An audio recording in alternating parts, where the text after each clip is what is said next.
Well, we all are trying to hold on to our natural spaces, and Amy Schnurr is maybe working a little harder than the rest of us. She's the executive director of Burlington Green. So good to have you here. Oh, it's my pleasure. Do you still have dirt under your nails from all the planting you did on the weekend? Perhaps a little bit, yes. Very hands-on. You're physically planting trees. Yes, our environmental organization does a number of things, including adding new life to the planet by doing tree planting with the community. And we also are responsible for organizing and hosting our City of Burlington's largest cleanup event. Wow. So that just took place on April 22nd on Earth Day, and we had a record number of over 14,300 people cleaning up our creeks and neighborhoods and schoolyards. It's tremendous. The name really says what you do. Burlington Green, keeping the green spaces in Burlington vibrant, right? Right. Where did the idea of forming this organization come from? Yeah, well, it actually started very grassroots 10 years ago. So this is our 10-year anniversary. We're really excited about that. And it was myself and a handful of other individuals who, most of us had grown up in Burlington and saw a lot of changes, some for the good, maybe some not as good, and really looked around to find out who is the voice, where is the voice for the environment.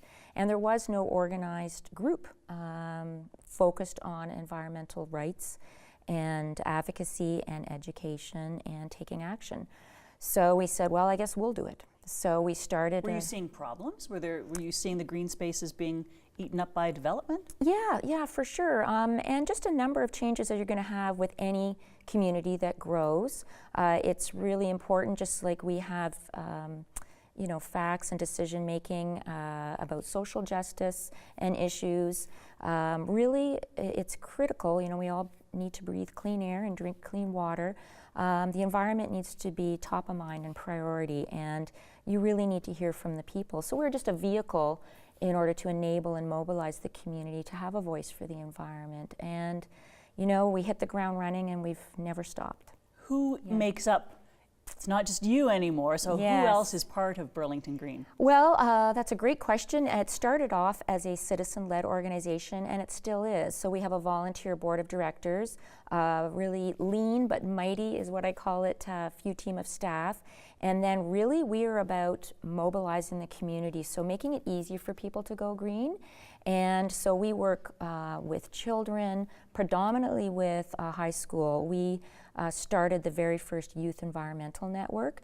So we engage youth from every single high school throughout the city.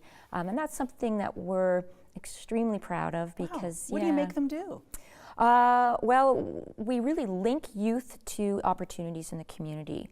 So getting them outside of their classroom into the community to help green our events. So they're actually hand sorting waste to make sure that all the beautiful festivals and events that happen in Burlington are as low impact on the environment as possible. What can be composted is, Everything. what can be recycled is. They're Amazing. going through all of that. It's amazing. And they're planting trees and they're doing cleanup. And we're also teaching them about speaking truth to power. So we teach them outside of their civics class about the importance of giving them a voice for the environment. And we often say or hear, that youth are leaders of tomorrow. But at Burlington Green, we actually believe and recognize that they're leading the way right now.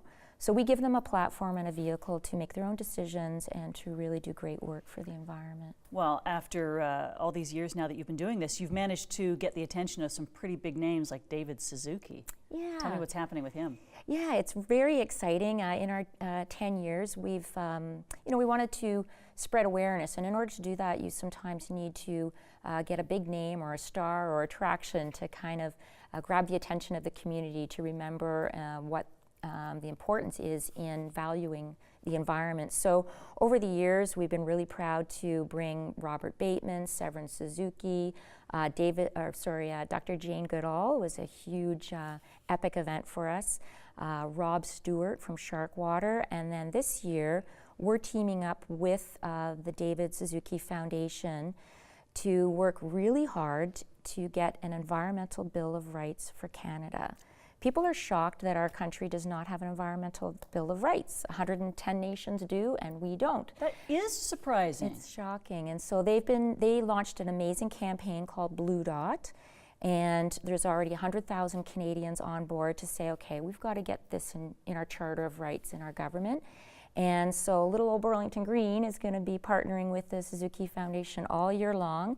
And on November 21st in Burlington at the Performing Arts Center, we're so honored to have David himself come to Burlington for 2 events. In the youth, he's going to in the day, I'm sorry, he's going to inspire 700 youth if we have a packed house, which I'm sure we will.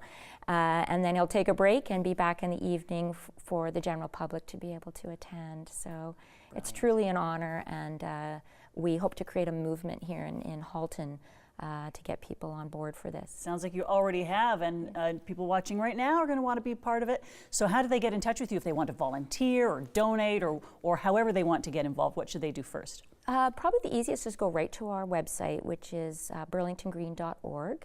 But we're also on a whole bunch of social media platforms. So if you Google or Facebook or Instagram Burlington Green, I'm sure you'll find us.